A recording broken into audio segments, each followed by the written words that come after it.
shadows of the past, as from a faded tapestry of time's procession, slow and vast, I step to bid you bear with me, the while your fancy I engage, to look upon another age. An age when on the human tide the plumed wave of chivalry rose to its summit, sweeping wide across a nation's mighty sea. France never shone a brighter power than in this high, romantic hour. So come with me to France of old, to fiery days when hearts beat high, when blood was young and hate was bold, and sword crossed sword to do or die. For love and honor gloried then, and friendship reached its peak with men. Friends were friends in those brave days. Athos, Porthos, Aramis, aye, graved our hearts with a mystic phrase, bound our lives with a mystic tie. Come, stir your soul with our ringing call of all for one, and one for all. Come on, come on, come on!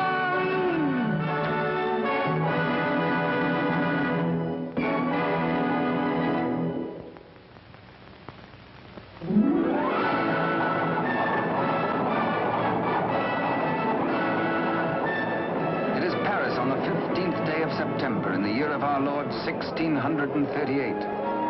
Public excitement runs high. The populace enjoy a general holiday. Impatiently, they wait for the news of an heir to the throne of France.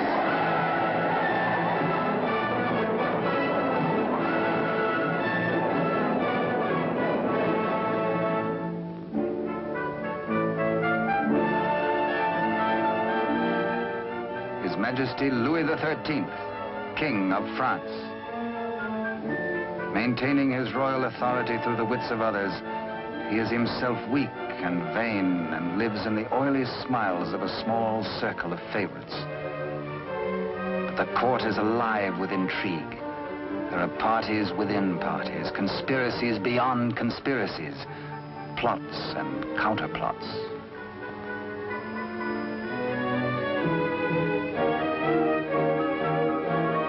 His Eminence, Monseigneur the Cardinal, Duc de Richelieu. He is the greatest statesman of the day and manipulates the strings which guide the king. His is the real power, subtle, cunning, and often ruthless. Still, no one questions his devotion to the glorious kingdom of France.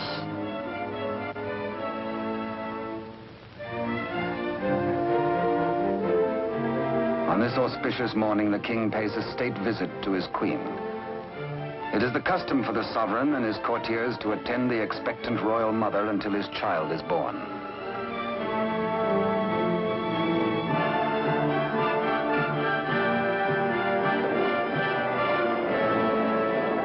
D'Artagnan, of the king's Musketeers. Relieved of his duties at court for the day, he hurries to the home of his sweetheart, Constance Bonacieux. Constance is seamstress to the Queen and is expected at the palace, so she cannot tarry long.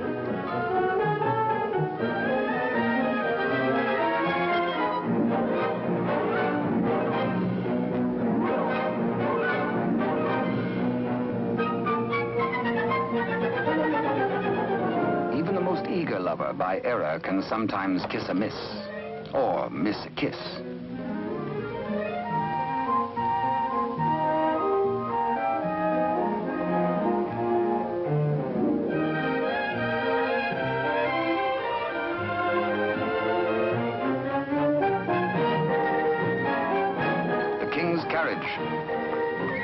It arrives for Constance.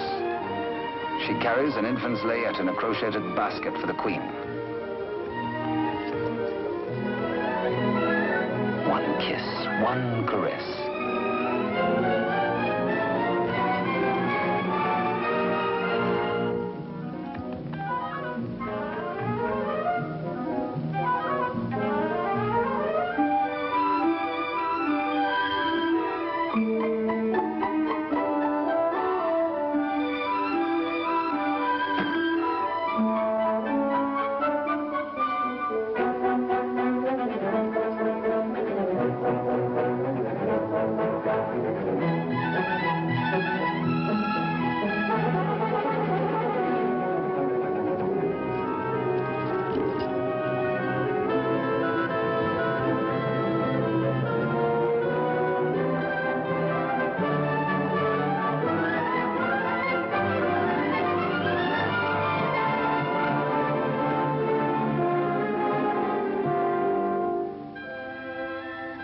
kiss truly is a delicate plant requiring privacy to grow into a tender blossom, the dream of all lovers.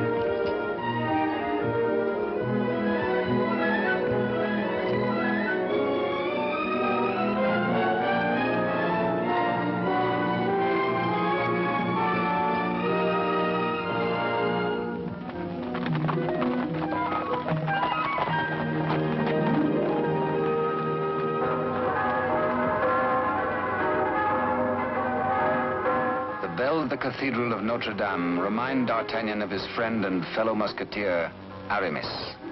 He might be in danger. Aramis had threatened to continue his flirtations with the pretty owner of a roving, provocative eye, who unfortunately is married to an officer in the Cardinal's Guards. The guardsman naturally resents these attentions from this musketeer, but is restrained. Has not the Cardinal forbidden these duels with the King's Musketeers? Hola! The famous battle cry of the Musketeers. Instant help comes from the most fearsome steel in the kingdom. Huge Porthos, brave, strong, a King's Musketeer. And Musketeer Athos, gentle Athos, yet a deadly swordsman is able to kill with his left hand as with the right.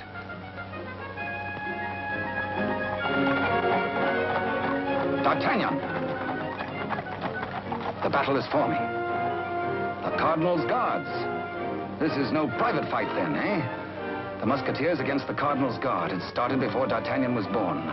And what are the odds? 1, 2, 3, 4, 5, 6, 10 guards to 4, 5 to 2, 2.5 to 1? Too simple.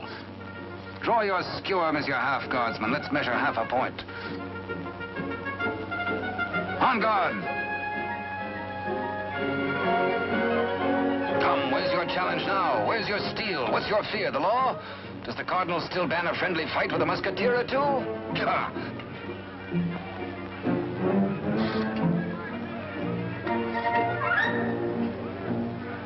Porthos, as always, is thirsty. He has capacity. D'Artagnan, with his quicker eye, has a more bountiful drinking source.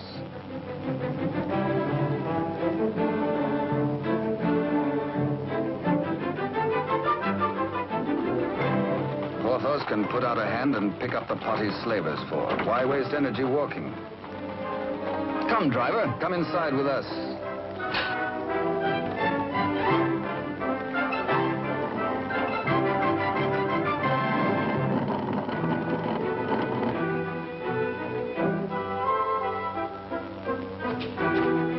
Driver swears his wagon is damaged. His master will skin him. His horse is loose. He has a terrible wife. He has trouble. Everybody is mean to him. He has to be mean too. Ha ha! Now, take your temper out on me, good friend.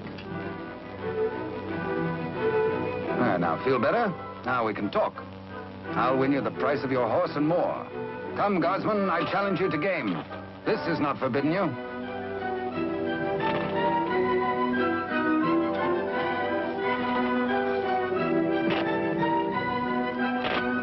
Dice are kind. Here's 20 times your price.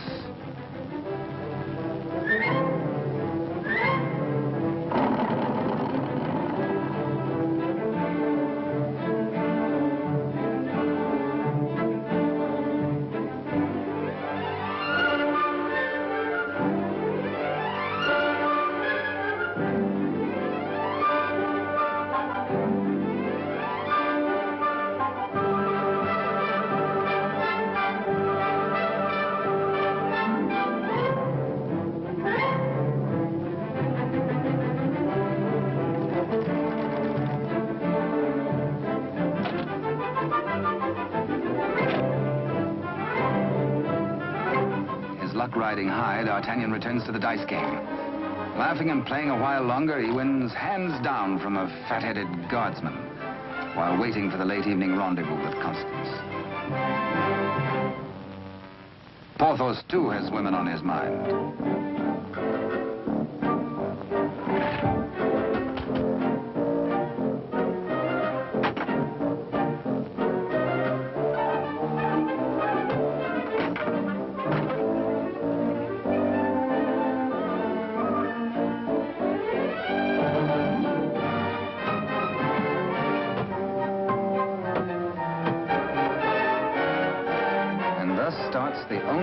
The Musketeers ever lost in fair fight. Of course, it has to be with a fair six.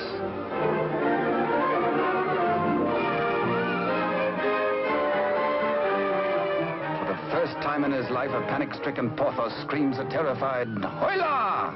Athos hears him. Aramis springs bravely to the side of his comrades, and they flee together. But D'Artagnan hears only the pounding of a lover's heart. As the flood of battle at last sweeps close to him, he leaps to meet the foe and draws his swords. He will fight. Yes? No. Yes. No, he won't. Here, indeed, discretion is the better part of valor. Caught between the she-devils and the deep blue sea, they choose the water.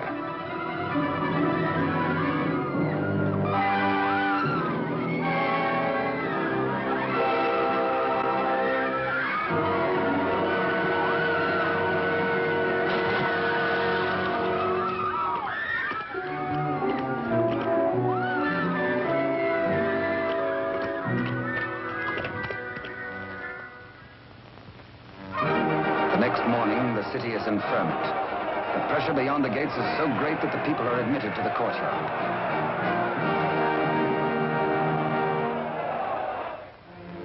Adjoining the Queen's apartment, Constance prepares the layette.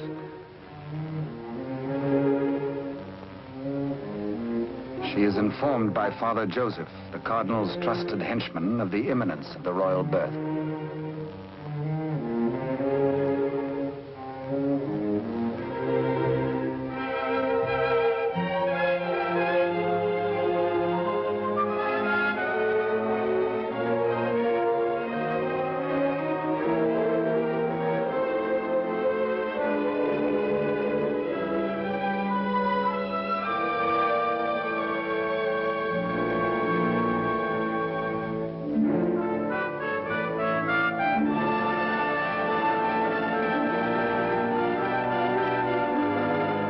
And so a prince is born to France, one day to become Louis XIV.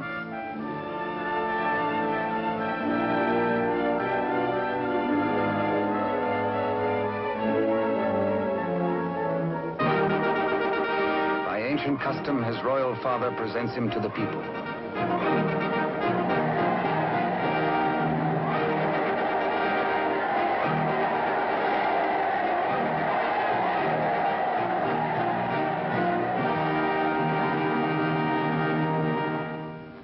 But in the Queen's bedroom, another cry is heard. One of those rare turns of destiny. And Constance is the first to warn the tired, dozing midwife.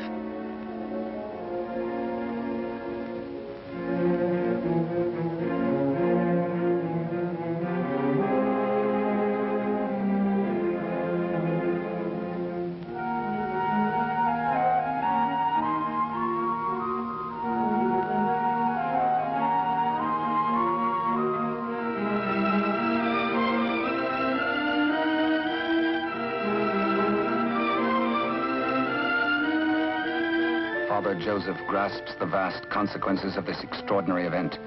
This news must be conveyed discreetly to Cardinal Richelieu before it gets abroad. He writes a message inside the wrapper of some medicine. He intends it for the Cardinal's eyes alone.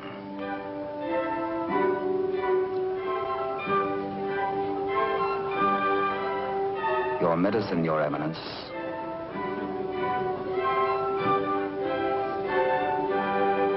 Duke de Rochefort, conniving head of the most powerful faction in court, working always in self-interest against the king and cardinal, pretending loyalty to both.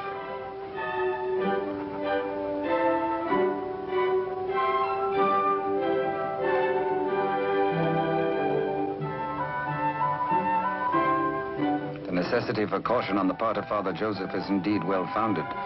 De Rochefort, having many times seen messages thus taken to His Eminence, becomes inquisitive. He resolves by a simple trick to learn the secret passed to the Cardinal. A substitution of scraps of paper.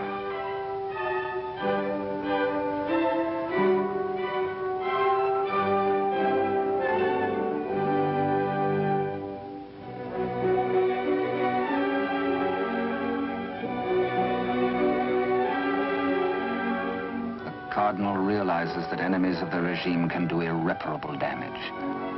2 heirs to the throne. 2 rival parties of courtiers, more quarrels, more bloodshed. Poor France, helpless, torn between 2 factions. The secret of the twins must indeed be forever guarded, if France is to have peace, and if he, the Cardinal, is to retain his power.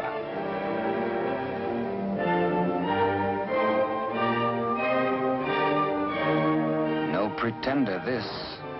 A true prince. De Rochefort sees an opportunity. Father Joseph is instructed to prepare for a long voyage.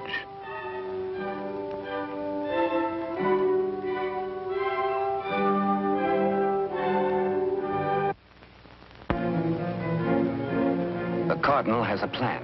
He sends a page to summon de Rochefort.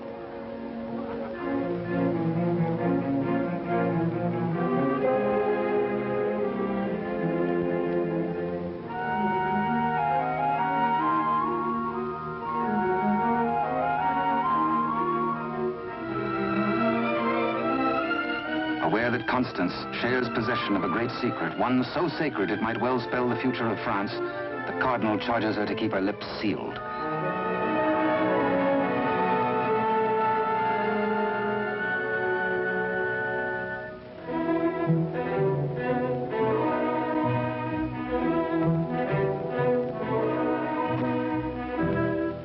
Richelieu entrusts the wily de Rochefort with Constance's safety. She must not be permitted to see anyone until further notice. The Cardinal is not at liberty to tell his reasons, but de Rochefort is making his own plans.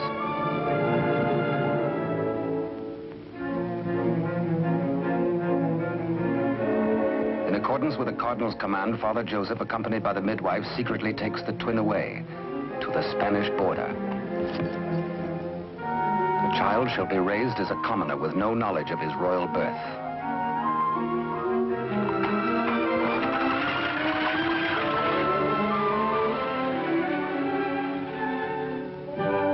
Meanwhile, in the great ballroom, the king holds a reception in honor of his firstborn.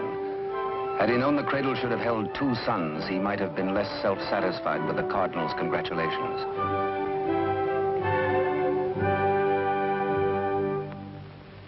To the notorious Milady de Winter, de Rochefort comes to reveal this chance of fate.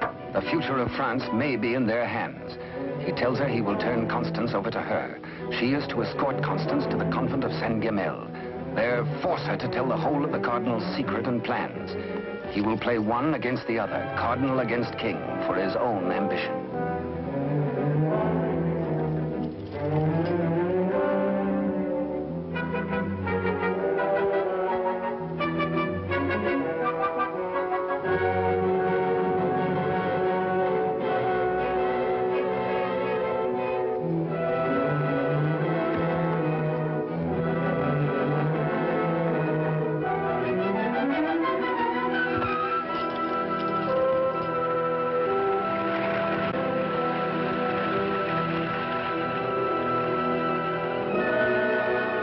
Constance to be... One of the chair carriers runs with the news to the Musketeers' barracks.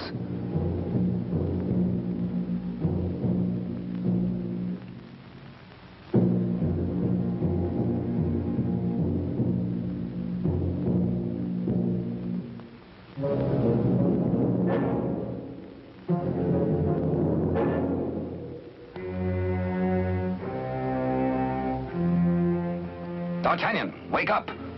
Constance taken by force, by de Rochefort.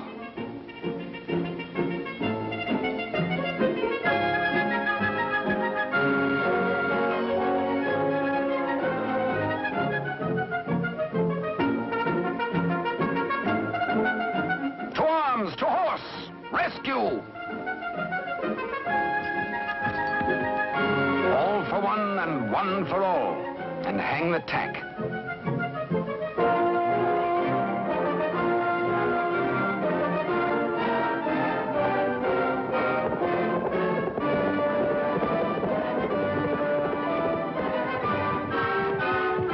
The wily cheat is in no mood to cross steel with this angry Gascon bent on justice.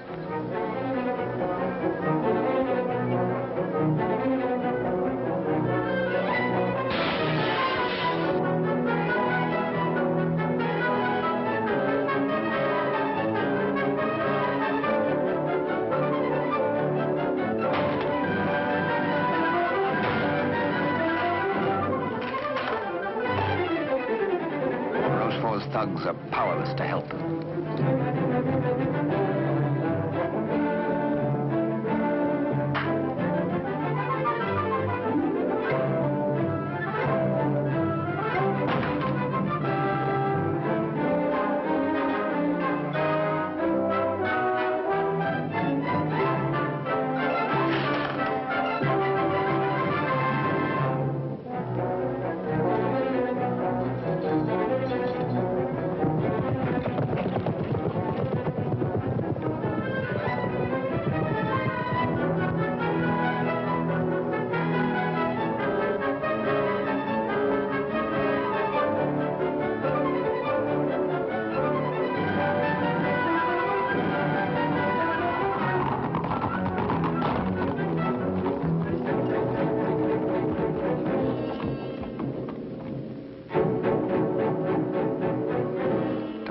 Is stubborn.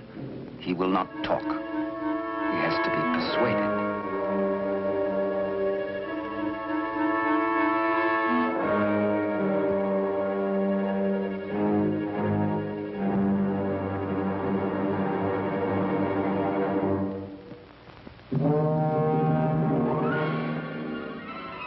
Probe goes on. Where is she? Where is Constance? Talk or fall 200 feet to the bottom of the well. Talk or die.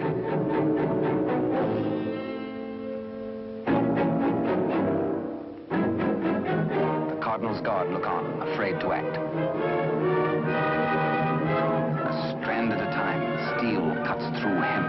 3 strands of it, and now but 2.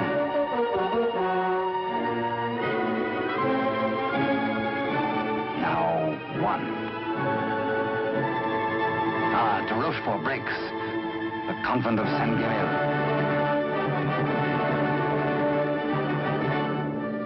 To the rescue!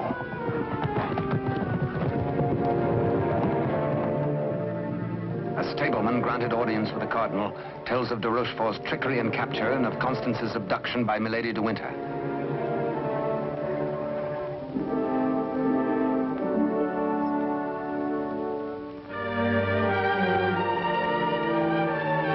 Cardinal Richelieu and his escort reached the well to confront the Duke.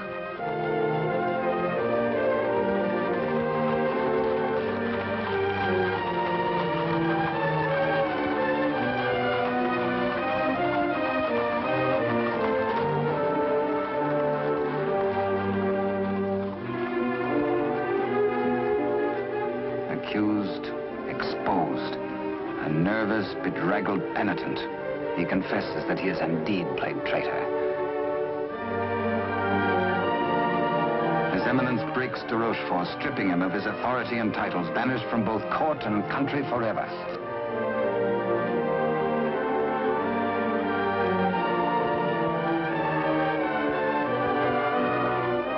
Fearing for the safety of Constance, the Cardinal speeds in pursuit of Milady de Winter.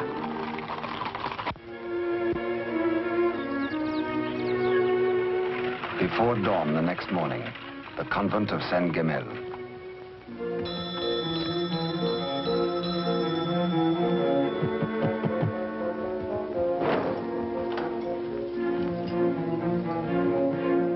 Milady de Winter assures the unsuspecting nuns her prisoner is an enemy of the state, to be confined to the convent on orders of the Cardinal.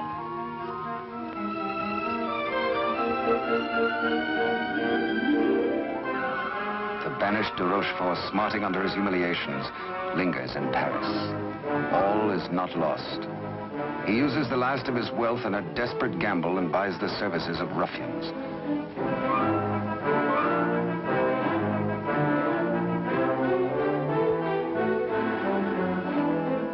Pursue the Cardinal and assassinate him. Next, find D'Artagnan and his 3 Musketeer friends and put them to the sword.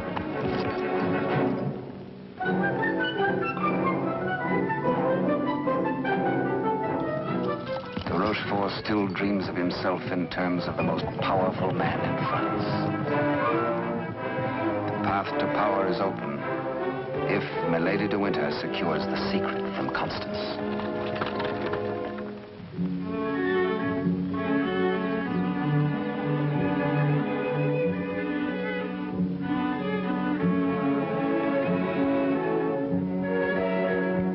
With sweet words and honeyed entreaties, the unscrupulous Milady de Winter seeks to cajole Constance into telling all she knows.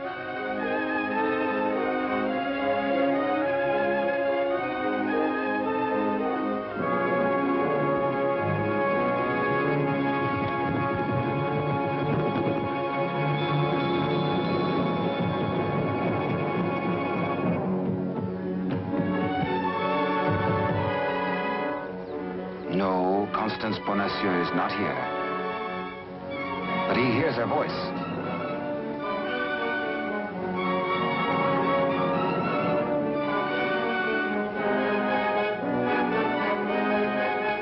Hola! One for all and all for one.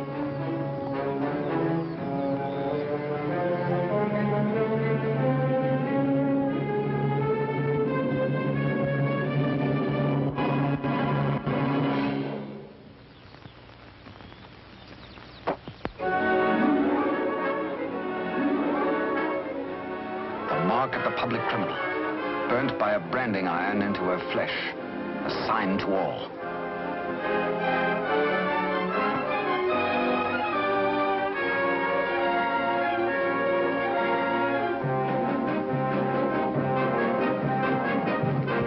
Exposed to Constance as a criminal, Milady de Winter is desperate. If caught thus in a second act of crime, by the laws of France, Milady must face public execution.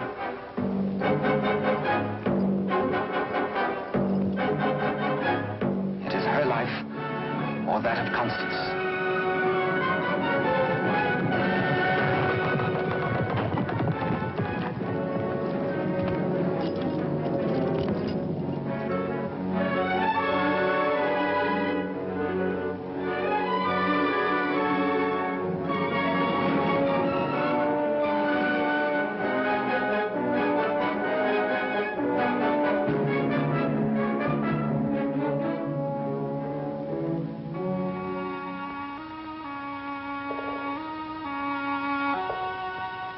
D'Artagnan hears Constance whisper that she loves him above all men. And then she murmurs 3 words, the other one, the other one.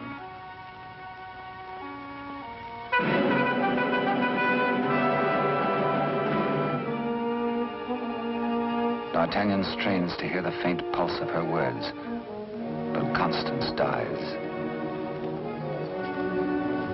The Musketeers take Milady de Winter to her punishment.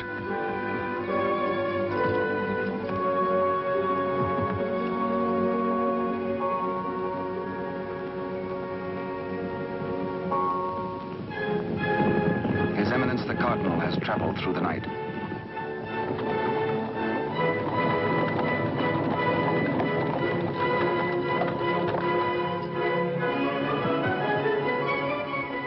He hears the dreadful news from the Mother Superior. Constance is dead.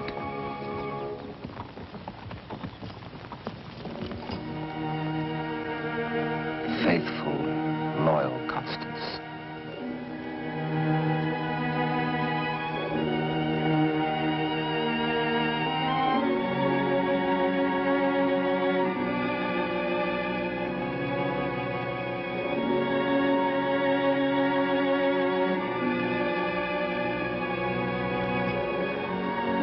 Arrest the murderess, Milady de Winter, and all in concert with her.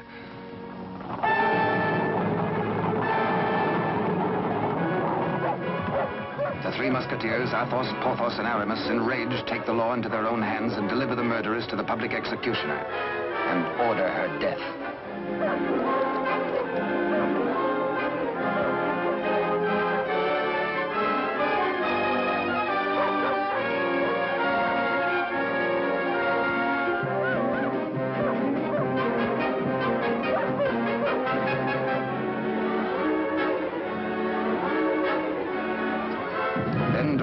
Cutthroats close in on the Cardinal's troop.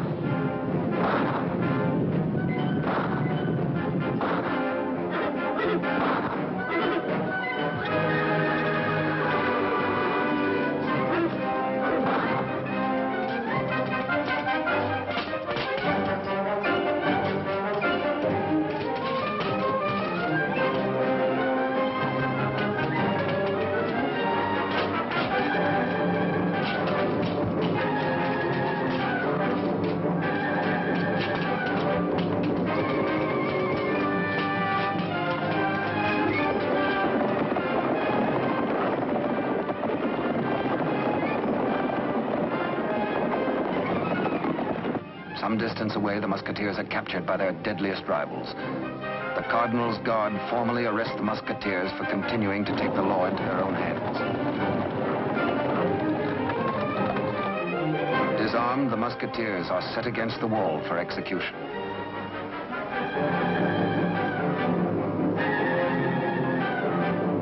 Your guards would take the lives of my friends. Single-handed, they shall have revenge. The Cardinal asks a moment to ponder. Constance dead. A murderess executed. Enough blood has been shed. Now this strife twixt Musketeer and Guard shall end.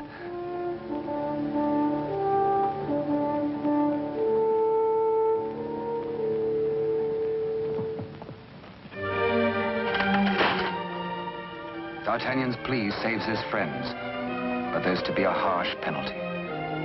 Richelieu's plan concerns the state, and these continuing disputes between his guard and the King's Musketeers. The four Musketeers must separate, never to come together again on pain of death. His judgment, oh, a sorry day. The Musketeers are banished, each to his own province, never to visit Paris again, nor set foot beyond the bounds of his own fields.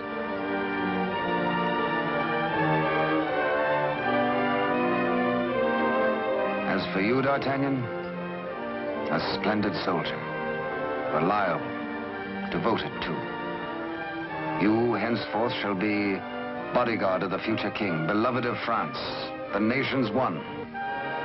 At one fell swoop, all strife is done. The Musketeers prepare for their banishment. Godspeed, farewell.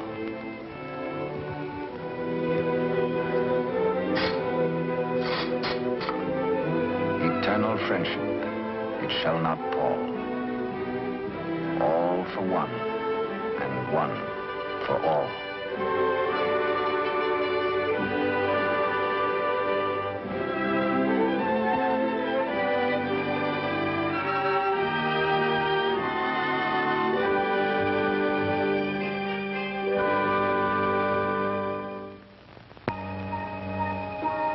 "5 years have passed. France is at peace. The infant prince grows to boyhood. Cardinal Richelieu, driven hard by the responsibilities of high office, lives in semi-retirement. And a royal father educates his son in courtly etiquette.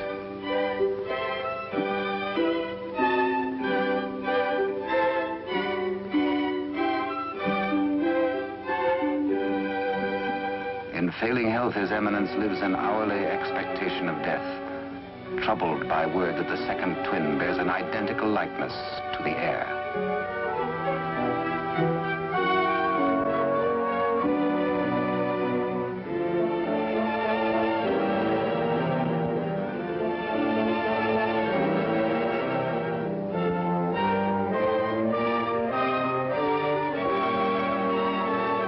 The dangers inherent are obvious and weigh heavily on the Cardinal's mind.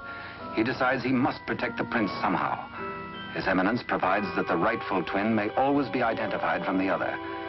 With the aid of the court jeweler, he caused a gold doubloon to be broken. The smaller piece hangs on a chain around the throat of the infant prince. And its mate he places about the neck of Captain D'Artagnan.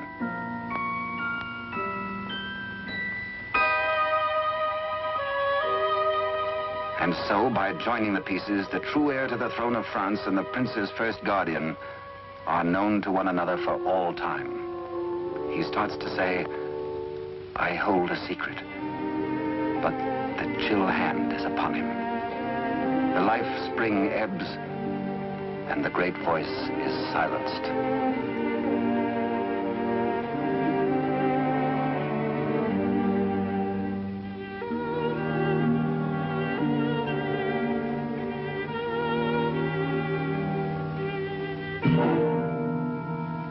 A great statesman passes into history. The church loses a noble servant, and the ship of state is without its pilot. What was this secret that Richelieu and Constance shared? The other one.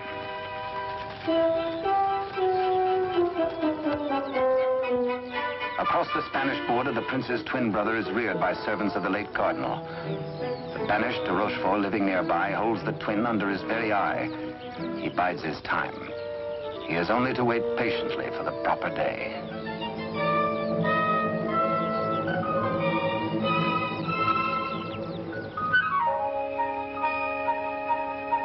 Upon the death of Louis XIII, the heir to the throne, or the Dauphin as he was called, became France's King Louis XIV. Both he and his twin had grown to manhood. The brothers are alike as two peas in a pod.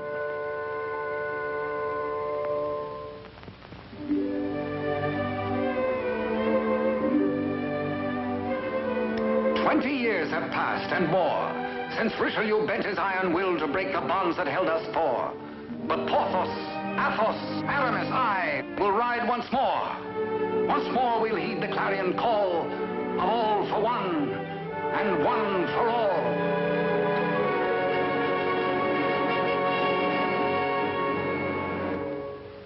During the years, de Rochefort's connivings have brought the exiled twin under his control. Secretly, they have returned to Paris. De Rochefort has lavished upon the usurper the trappings of royalty, teaching him to copy even the handwriting of his brother, the king. Yet the quality of the spirit so generous in the king is replaced in the brother by hatred and viciousness.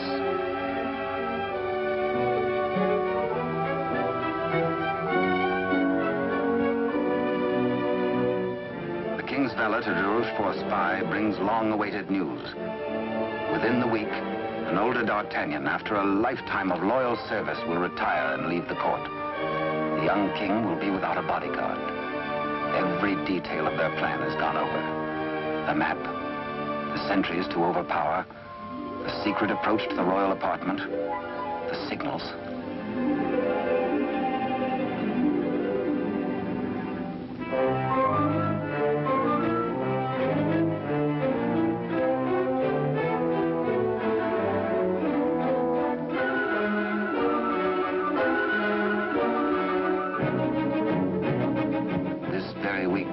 Tells the pretender, you will be His Majesty Louis XIV, King of France. Louis XIV, King of France, spends D'Artagnan's last day in fun and gaiety. The king has applied himself to an education in horsemanship, sportsmanship, and swordsmanship. No two men were ever closer, except they were father and son.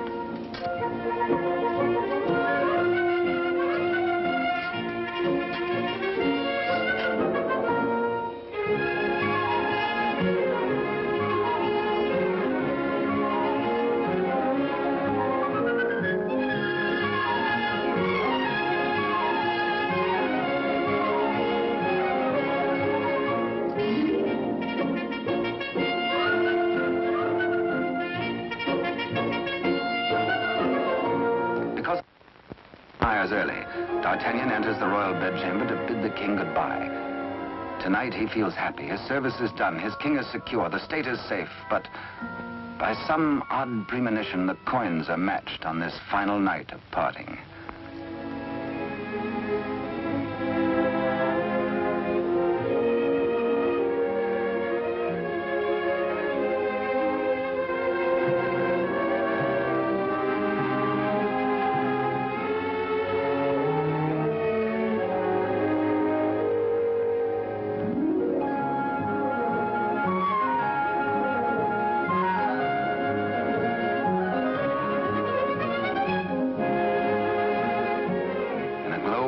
memories of a delightful evening with the king, Captain D'Artagnan arrives outside his lodging and is amazed to find himself beset by ruffians.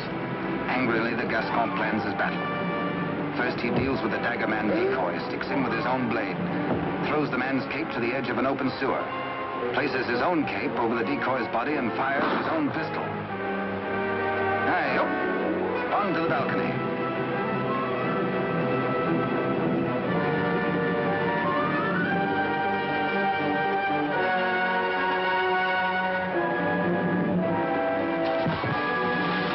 There, they believe, goes D'Artagnan.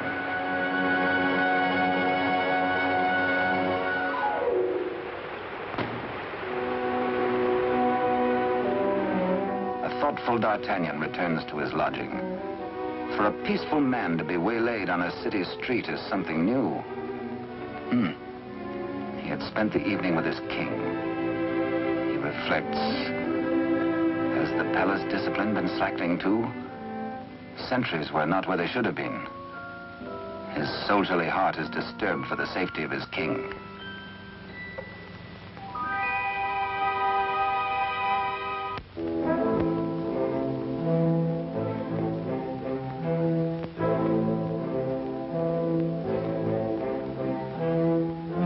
Rochefort's plan is working without a hitch.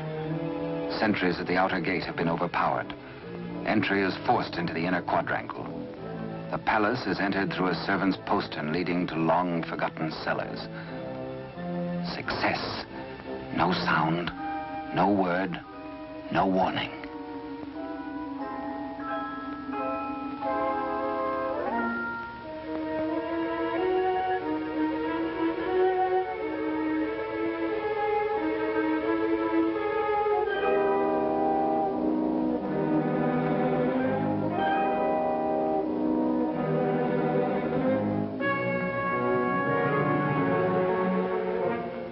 The pretender waits impatiently below for the deed which will make him king.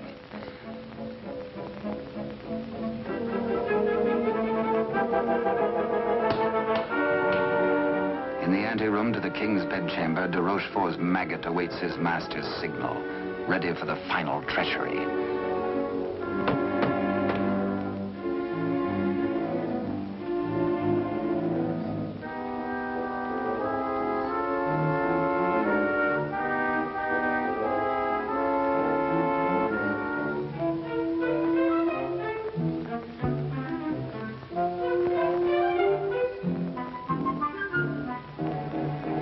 And a little after 11 o'clock on this fateful night, in one tragic moment, France loses her rightful king.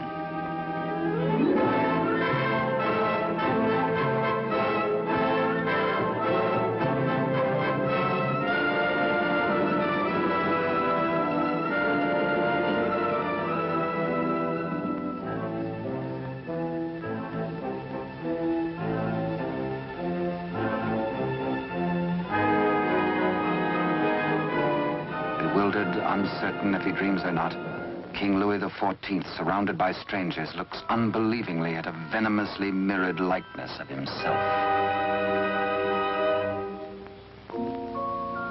The usurper watches his royal brother with a lifetime of hate. De Rochefort's plans have been cleverly checked and double-checked. He means to hold the true king a prisoner as a threat over the head of the usurper should he rebel against his commands. At de Rochefort's order, his cohorts strip the king of his night attire and in exchange dress him in the usurper's clothes.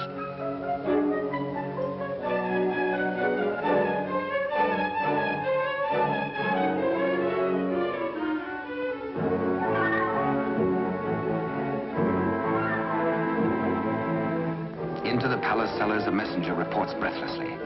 D'Artagnan is dead. His body thrown in the river. Complete triumph at last.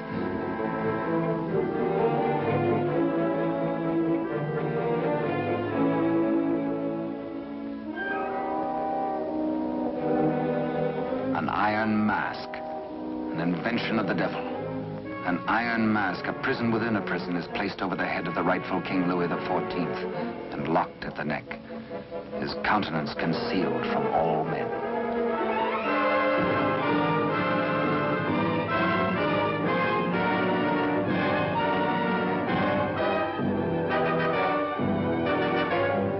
true king is led away.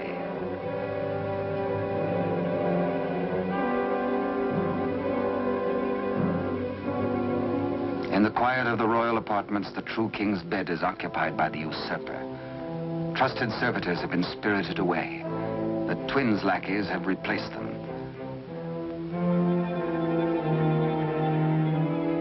De Rochefort's plan is complete. Poor France. Ruled by a youth driven near to lunacy by a solitary childhood, by de Rochefort's lies, by his own poisoned dreams. Truly a madman.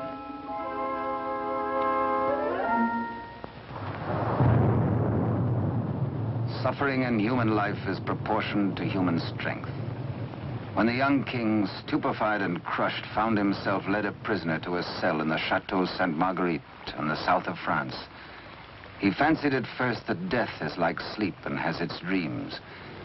He believed himself to be a spectator, a palpable phantom of his own suffering. A torture the more terrible since it might be eternal. Eternal death. How can I have died? I am a king, yet not a king, enthroned upon a funereal couch. No, no, dear God, do not punish me who have done nothing. Why am I thus punished? Like a cloak, the chill of the dungeon falls upon his shoulders. So dwells the real Louis XIV in a living hell, to remain thus the rest of his days.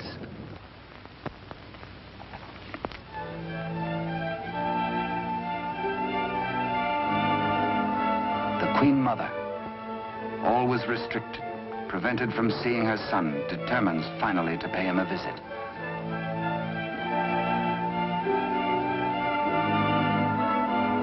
In place of the affectionate and courtly Louis XIV, to her horror, she finds herself repulsed. Doubts, again doubts.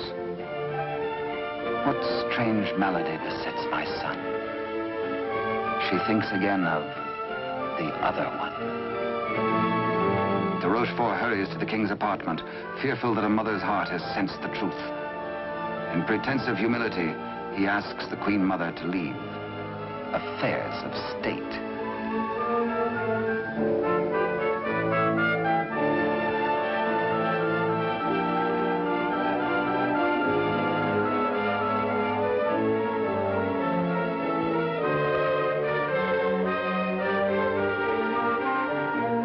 De Rochefort is determined. This shall not happen again, and whispers death.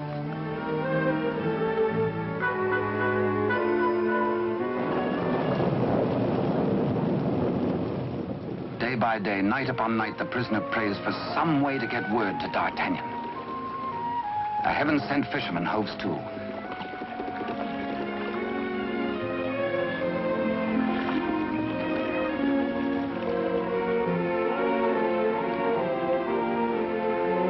He finishes scratching a message into pewter, and as all good prayers must be, his prayer is answered.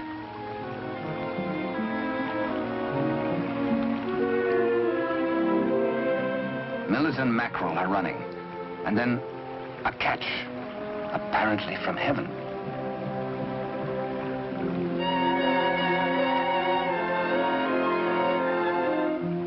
The fisherman reads the name of D'Artagnan, the idol of the nation. A written word, a beloved name, an urgent message. He, a patriot, needs no urging.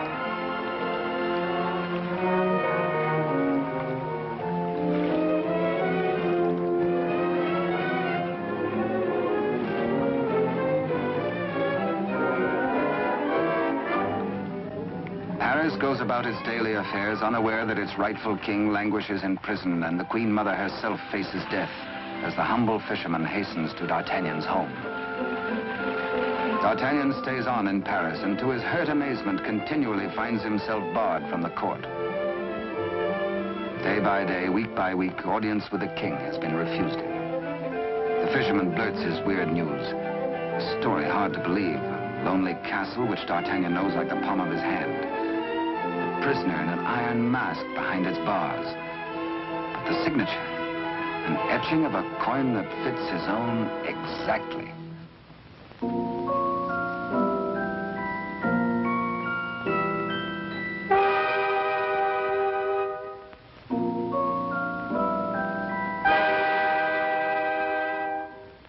Come, friend, eat and drink.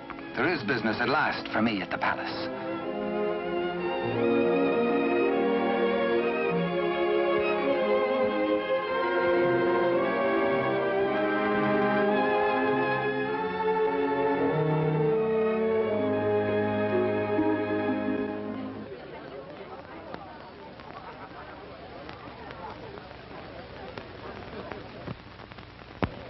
Threading his way through the perfumed route of the court's chattering idlers, D'Artagnan finds himself a stranger in a strange atmosphere. And there is reason, he thinks, for this curious tension. De Rochefort and the king. This cannot be the boy I helped nurture into manhood. This is not the face of my king. Those are not his hands that risked neither parried steel nor engaged a point. What's been happening at court?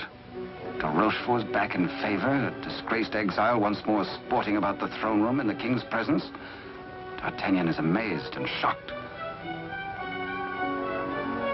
But a further shock is in store. A chain and coin is passed to de Rochefort. If he can believe his eyes, in all the years he served the king, they never left his royal person.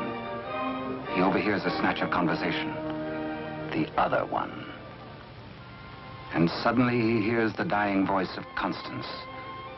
The other one. The other one.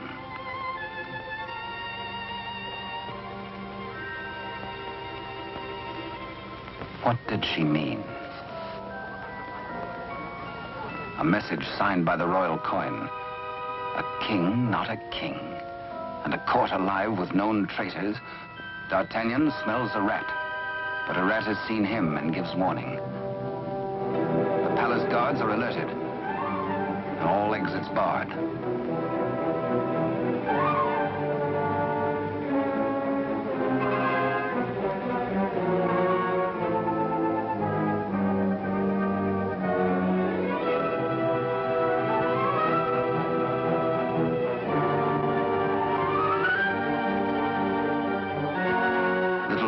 With a resourceful old musketeer.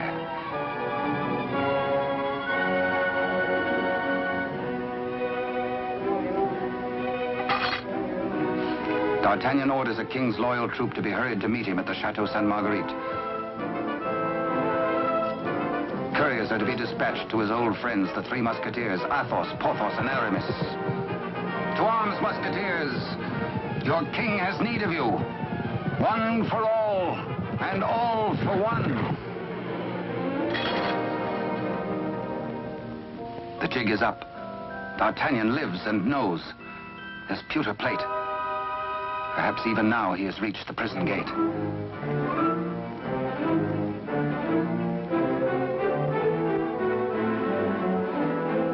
De Rochefort cannot believe his future lies in a common plate.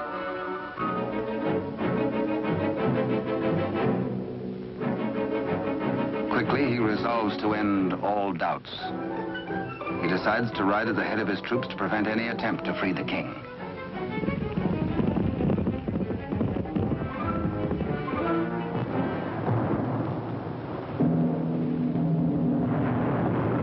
The puzzled D'Artagnan has reached the Chateau Sainte-Marguerite, certain that his comrades will join him. Cover of the raging storm, he rose to the grotto beneath the castle. Many a time as a young officer, he had patrolled this grotto passage. It led, he knew, to the arsenal. Beyond that, the armory. Then the main hall and staircase to the tower itself. Up there is the man in the iron mask, the writer of the message.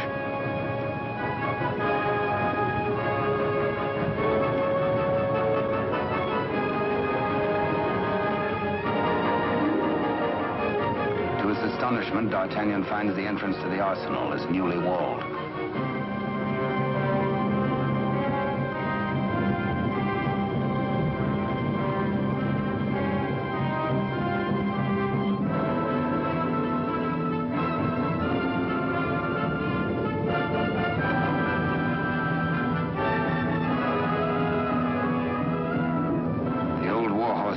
prepared to hazard it alone if necessary.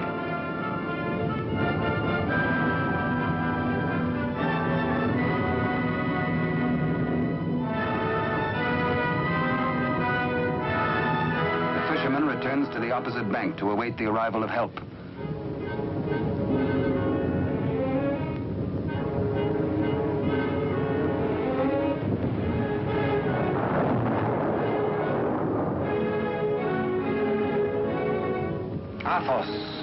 A few years older, a little more grizzled, the same brave companion as of old, ready and willing for any gambit.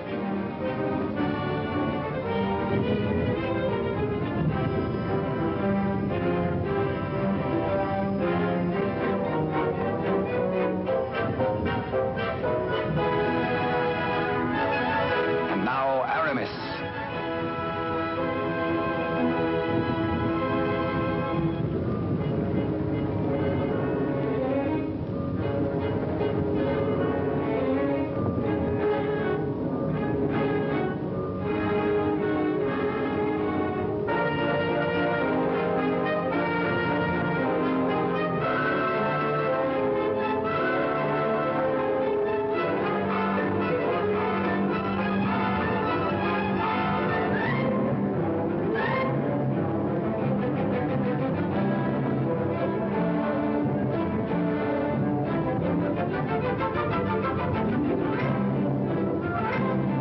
Two of the valiant comrades have arrived. No time to wait for old Porthos, no time for explanations. There's a job to be done. Forward!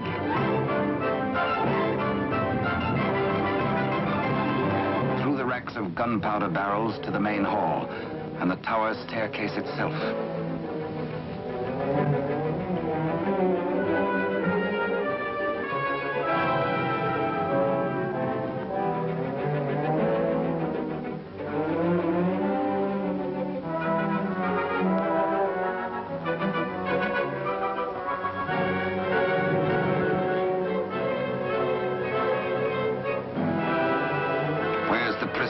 Before your gullet tastes this edge, you bloated villain.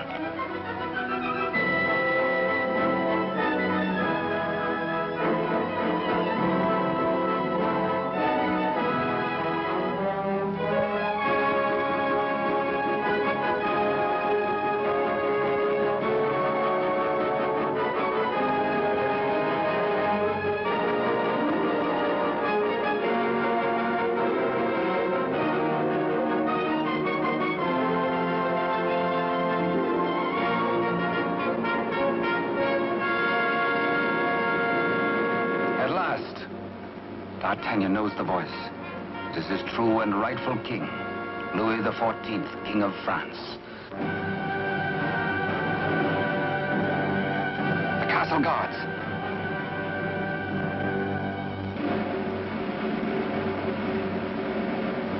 The challenge is met. Hola! The Musketeers fight together again.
eager on that account, and thirsty as much for the sight of his companions as for a little drop of blood.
All for one and one for all.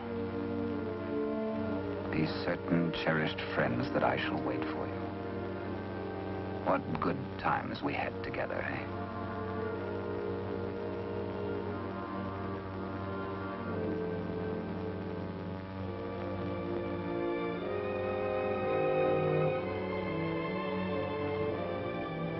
Good Porthos, farewell. You died as you lived, for love of country, in the service of your king. The fisherman gives warning of the approach of enemies.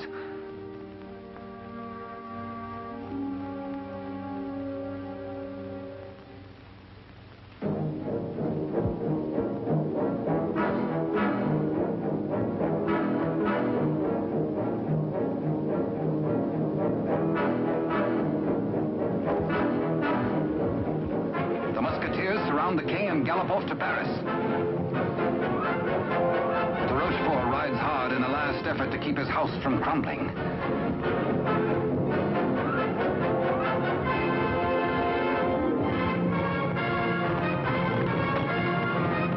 The odds are 10 to 1.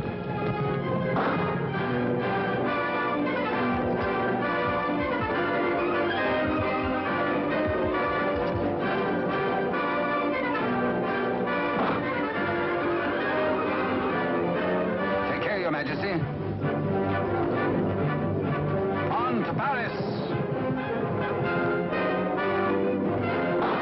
Farewell, gallant Aramis. A traitor's bullet struck you down. Meanwhile, Athos crosses swords with de Rochefort.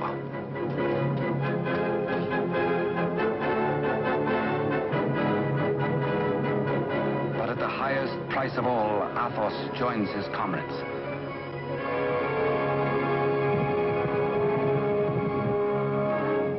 Without knowing his own peril, the half-wit, half-king entertains his royal mother at a palace luncheon.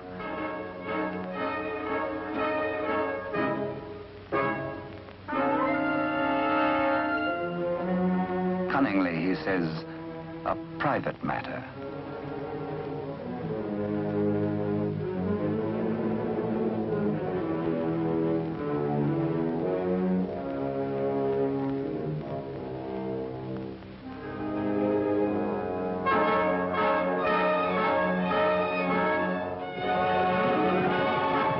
Troops from the palace, friends or foe? Friends. D'Artagnan breathes relief. The king is safe. God save the king!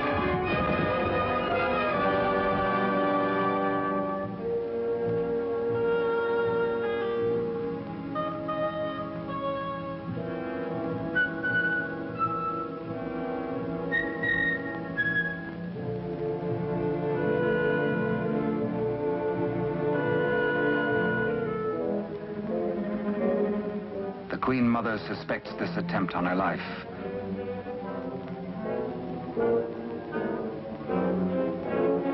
The witch's brew, a subtle poison already responsible for many an agonizing death. Raise your glass, madam.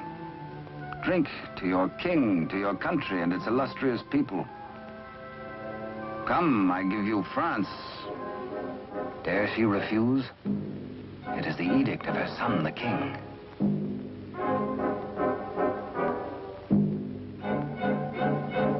The toast, but a warning cry.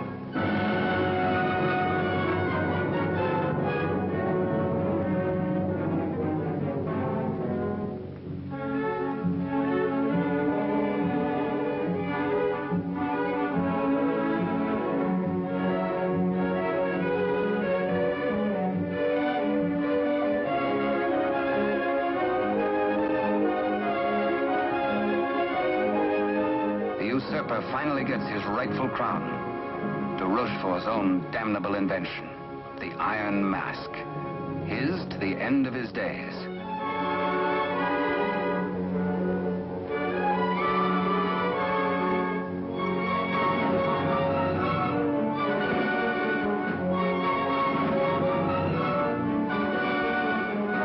As D'Artagnan pours away the poisoned wine, the usurper takes swift, bitter revenge.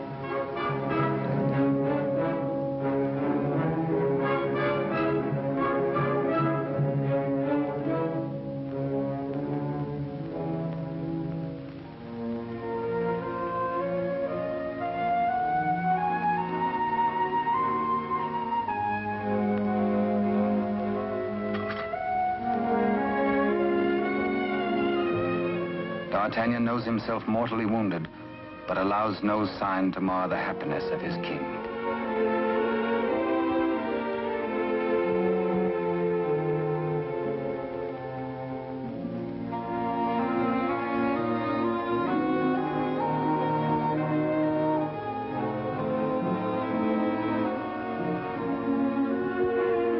Blood, the weapon of the murderer, with crimson evidence on the blade.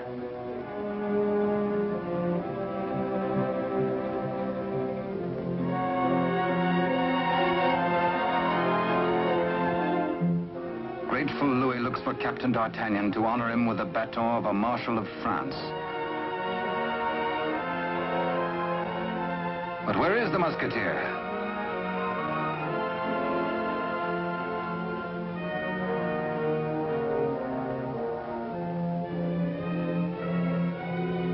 The court resounds with the king's commands and his cry to find his friend and mentor.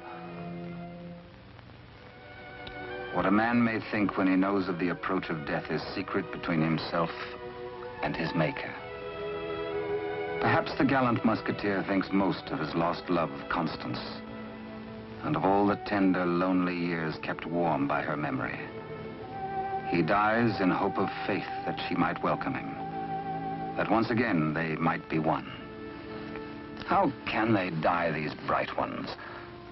How may such energy, once released, be prisoned by earth or stone or grave? We die as we lived, say they, with life. And with life, how can there be death? Only remember us. Only open a little book and we shall always be with you. To ride a fine horse or to cross a sharp blade or carouse with a barrel or dally with a maid. Come one, come all.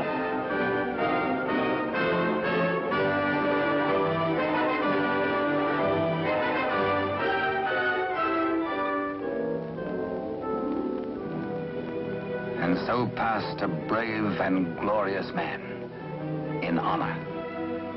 Only think, and we live again. We live forever. For with us, now as ever, it's one for all, and all for one.